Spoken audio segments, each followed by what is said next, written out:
When most people think about seagrass, they imagine swimming over swaying meadows of green that are hidden beneath the waves.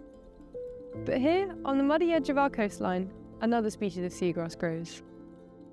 In the intertidal zone, exposed periodically by the tide, this seagrass creates a habitat that stores carbon, stabilises mud, and creates a feeding ground for a whole host of animals. It supports life both above and below the waterline, linking land and sea in a way that very few other habitats can. So through Seeding Change Together, Cornwall Wildlife Trust and Sea Salt are working to restore this amazing habitat. The first steps towards doing so involve collecting seeds with our amazing team of volunteers.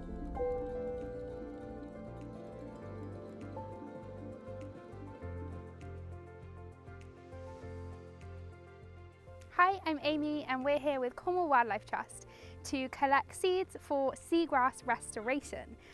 It's been really fun so far. We've been scavenging along the seashore to collect seagrass, and then we're looking for the tiny little seeds within the seagrass blades which we can grow to restore seagrass beds across Cornwall.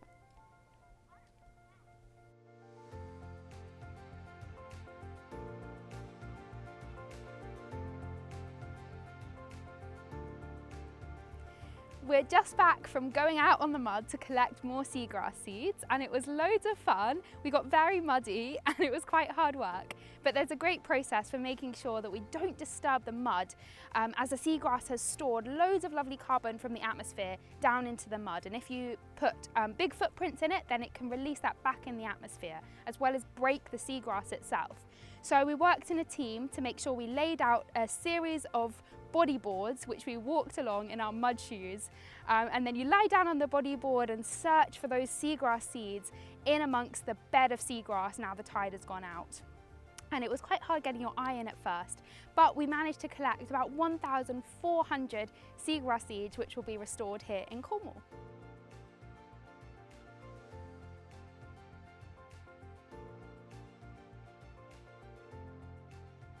The seeds that we have collected today will be involved in vitally important restoration projects around Cornwall.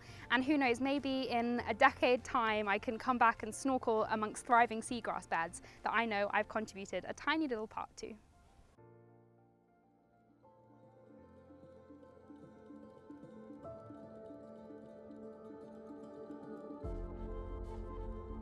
Hi, my name's Grace and I've been volunteering on the Seagrass project.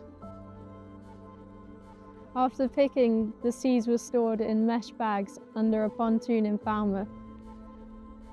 This was to allow the seed pods to naturally rot away and release the seeds.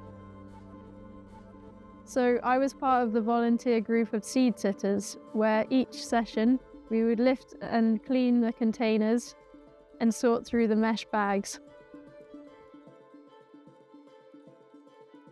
We then emptied the bags into containers, sorted through and counted the seeds ready for planting.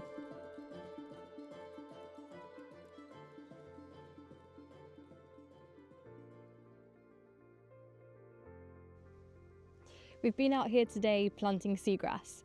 We started by wading out into the estuary at low tide to collect buckets of mud, which we then brought back to shore to sieve to make this mud quite fine, to stop it clogging up the planting guns when they were filled. We then added the seagrass seeds to this mud and loaded it into the planting guns, and then headed back out onto the estuary to plant them into the ground. So we planted these seeds along transects using quadrats to standardise the amount of seeds per metre squared, and they are injected directly into the mud. It was super muddy work in some challenging conditions, but it was a lot of fun and everybody was willing to get stuck in. I think we're all really looking forward to coming back in the spring to see how these little seedlings are getting on. We've just come to the end of season 2025 and finished our final planting day today, and it has been incredible. We've had 450 volunteer hours in less than 4 months. That's unheard of, And we are just scratching the surface of the amount of volunteers that we can get involved, but it has been overwhelming with the passion and motivation we've had from each individual from all backgrounds. We really want to say a massive thank you to you all. We couldn't have done it without you.